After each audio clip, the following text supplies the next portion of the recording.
ইসরায়েলের সব অহংকার মাটির সাথে মিশিয়ে দিয়ে কথা রাখলেন আয়াতুল্লাহ আলী খামেনি। তিনি বলেছিলেন প্রতিশোধ নেবেন এবং তিনি তা করে দেখালেন।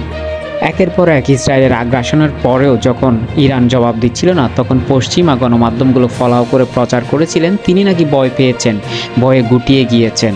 পশ্চিমারা কি ভুলে গিয়েছে তারা কাকে নিয়ে উপহাস করছে, যার এক হুঙ্কার এবং এক নির্দেশেই ইরানি বিপ্লবী গার্ডের মিসাইলে আজকে তছনছ ইসরায়েল।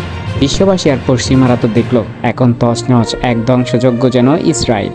মুসলিম বিশ্বের এখন সবচেয়ে গুরুত্বপূর্ণ নেতা আয়াতুল্লাহ আল খামেনি, যিনি সব সময় পশ্চিমাদের দাপটকে থামাতে চান, মুসলিম বিশ্বের সকল মুসলমানদের ঐক্য গড়ে তুলতে চান এবং এই যে দুঃখ দুর্দশা মুসলমানদের তা থেকে পরিত্রাণের জন্য প্রতিনিয়ত যিনি পরিকল্পনা করেন কিভাবে মুসলিম বিশ্বকে বাঁচানো যায় দখলদার ইসরায়েল থেকে শুরু করে ইহুদিদের কাছ থেকে।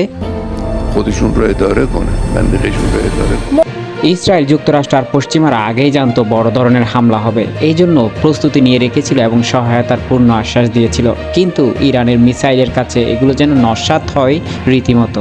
এদিকে হামলার পরপরই ইরানের রাজধানী তেহরানে যুক্তরাষ্ট্রের বিরুদ্ধে আয়াতুল্লাহ খামেনি জানিয়ে দেন চূড়ান্ত সতর্কতা।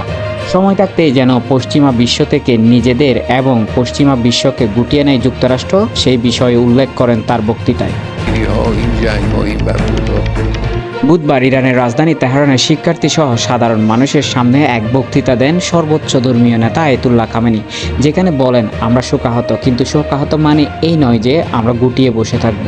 হাত গুটিয়ে বসে থাকা মানে শোকাহত নয়, বরং আমরা ফিরে আসব দুর্বার গতিতে। বক্তৃতায় খামেনি জানান মধ্যপ্রাচ্যের মূল শত্রু হচ্ছে যুক্তরাষ্ট্র এবং ইউরোপীয় কিছু দেশ, যাদের কারণে মধ্যপ্রাচ্যে এত অশান্তি, হানাহানি, মারামারি।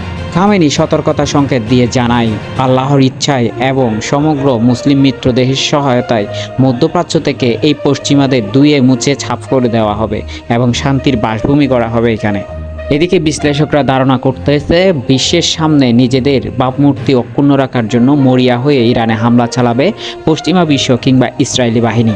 কিন্তু তারও সতর্কতা সংকেত দিয়ে রেখেছেন খামেনি, বলেন এই ধরনের কিছু যদি হয়ে থাকে তবে এর পরিণাম হবে ভয়াবহ। পরবর্তী হামলা সহ্য করার মতো ইসরায়েলের অবস্থা থাকবে না।